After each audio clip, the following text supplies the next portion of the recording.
কবিতাৰ শিৰোনাম দিহিং পাটকাই। মই দিহিং পাটকাই কৈছোঁ, শুনিবানে এবাৰলে মোৰ অন্তৰ বেদনা। মোৰ অভ্যন্তৰত একুৰা দাৱানল উমি উমি জ্বলি আছে।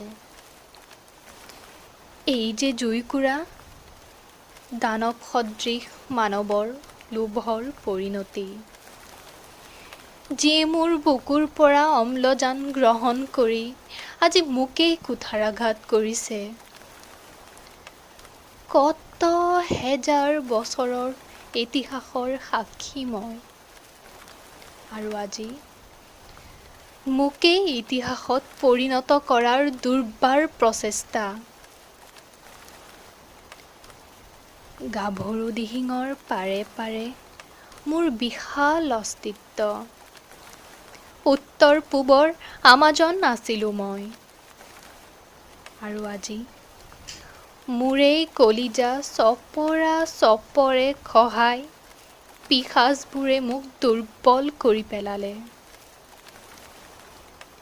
মোৰ বুকুত আশ্ৰয় লোৱা হেজাৰ প্ৰাণীৰ জীৱন আজি সংকটত, কেৱল মাথো জীৱশ্ৰেষ্ঠৰ স্বাৰ্থৰ কাৰণে। মই যে নিৰুপায়।